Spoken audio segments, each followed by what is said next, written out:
Now, folks, we're being led into a civil war. And when I say I feel bad for Heather Meyer because she got tricked into being out on the streets for a struggle that is brought to her by fake news, this is exactly what I'm talking about. They've attacked Trump for so long. They've demonized Trump supporters for so long. They are the ones that have metastasized this environment. They are the ones that have been terraforming this environment for a civil war. Here's some of these clips. Let's start with MSNBC calling Trump a racist. The Southern Poverty Law Center website says there are 917 active hate groups across the country. Are we regressing as a nation that rejects this abhorrent ideology? Yeah. I think we absolutely are. I mean, look, I think the important thing to say in all of this, or perhaps one of the important things to say, is the incredible responsibility that Donald Trump has. This rally that led to the terrorist attack was billed as Unite the Right. I think none of the kind of bottom feeders who were actually there leading this organization, this rally, had the kind of responsibility that in fact Donald Trump has had. Let's not forget, this is a man who from the very beginning and even before his campaign was essentially an unvarnished Trump racist. is more guilty than the guy that drove the car, according to this nut. We're coming after these people. This kind of hate will not be tolerated. It cannot be tolerated in America. Does it ring true to you? Do you believe that this administration is going to do something now? It rings absolutely false to me. Jeff Sessions is in charge of a Justice Department that recently decided the great problem with diversity in this country is that white people are being supposedly denied admission to colleges based on their skin color. That to Jeff Sessions. As if that doesn't happen because of affirmative action.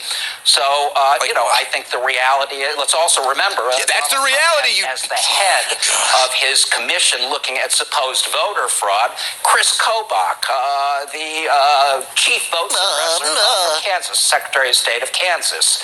So no, I think I think there are many people within DOJ and the Civil Rights Division who are absolutely good people, but the leadership is rotten. The stink is coming from the top. Mark Potok, I say good to see you. It is good to see you, although we are often only speaking under these very extraordinarily unfortunate, horrible circumstances. But I thank you so much for your... Yeah, that guy being on air is a horrible, unfortunate circumstance. That guy opening his mouth and having an opinion is a very unfortunate circumstance. Let's now move on to Donnie Douche on Trump, saying he's a racist. Now Morning Joe contributor Donnie Douche. We understand why he had to go out and say something, but they viewed this as a victory for them. Yeah. What a pathetic, sniveling little man our president is, a coward. A pathetic, sniveling little man. Says the pathetic, sniveling little man on Morning Joe. Let's step back for a second as far as what these people are marching for, what they stand for. The Ku Klux Klan, for decades and decades, and they were built on... Can we just pause it? Just pause it right there. Please just pause it. Folks, this is what I'm talking about.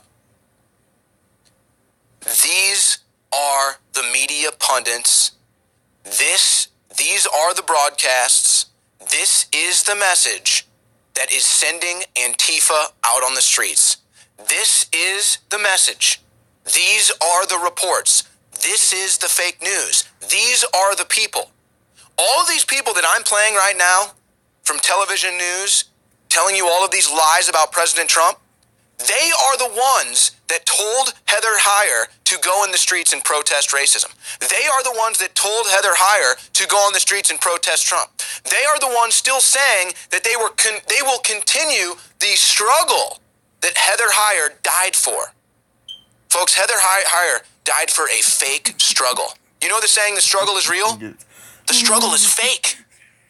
The struggle is fake. And it's sniveling, snot-nosed punks who justice will only befell them when they die and go to hell that are responsible for this. Go on with the clip. African Americans. The Nazis are built on the followings of Adolf Hitler, of exterminating Jews. George Soros was a Nazi, you sniveling punk. We don't think Jews should exist on this planet. We're going to exterminate. That's what World War II was President about. Trump has Jews in his family. Can you not condemn those people? He did condemn them 10 times. Is that what this is? It is so disgusting and repulsive. And no, you're disgusting and repulsive. When you watched him speak, you literally make my blood boil. We've seen him speak passionately. When the first part of it, he was almost reading that text, almost like he didn't want to. And then when he got animated was when he got to the many sides part. The many sides. Joe has asked me many times on this show, Donnie, you and I have known Trump for years. He says racist things, but he's not really a racist. No, he is a racist. He is a racist. Can we just say it once and for all? Why sue his ass? Housing issues, when he's talked about reverse discrimination against whites, the birther movement. We have a racist as a president because a man that cannot stand up and condemn the Ku Klux Klan and Nazism is a racist. Yeah, he's only condemned him 100,000 times. And here, this Donnie douche goes on the air, makes up lies about President Trump, slanders President Trump, gets away with it, and then Heather Heyer goes out in the streets and dies for the very lies that Donnie douche just told you on MSNBC. Only the devil will have justice for you. Let's now go to ABC. No, I'm sorry, let's go to Face the Nation, CBS, that says Trump is a racist. Go ahead.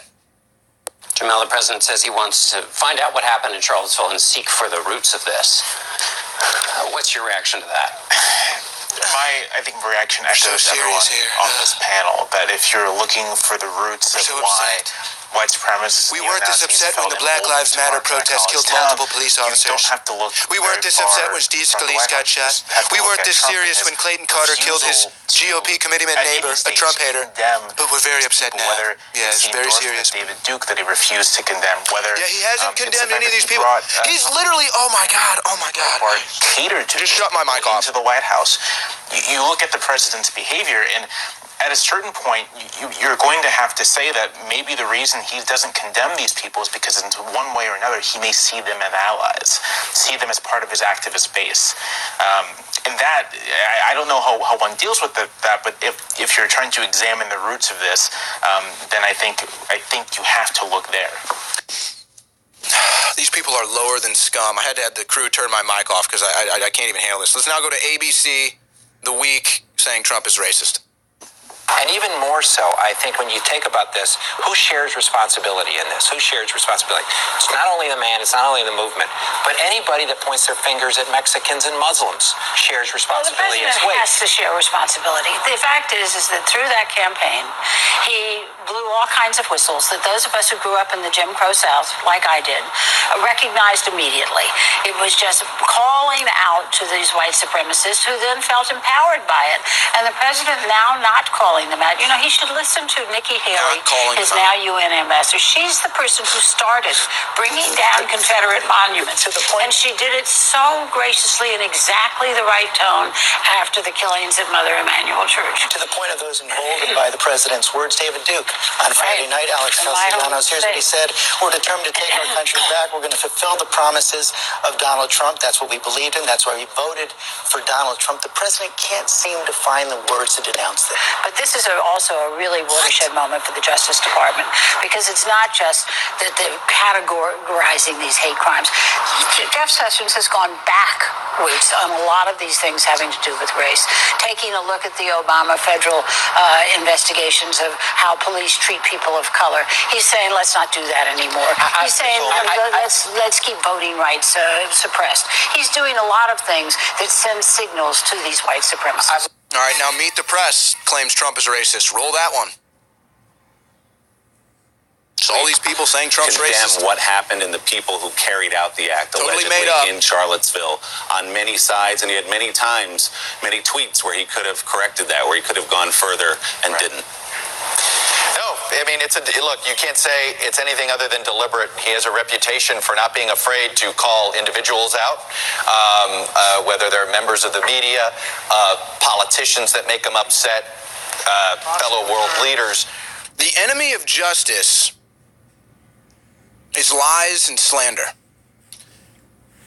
And even though that is it's the hardest thing that I could possibly do on radio, is to sit here and play for you 5 clips in a row of mainstream television cable news telling you Trump is a racist. We just played the 5 clips. Dozens of pundits, and this is just a small smattering of it. But you noticed one thing, didn't you? You noticed one thing about all these people claiming Trump is a racist. They didn't provide any evidence.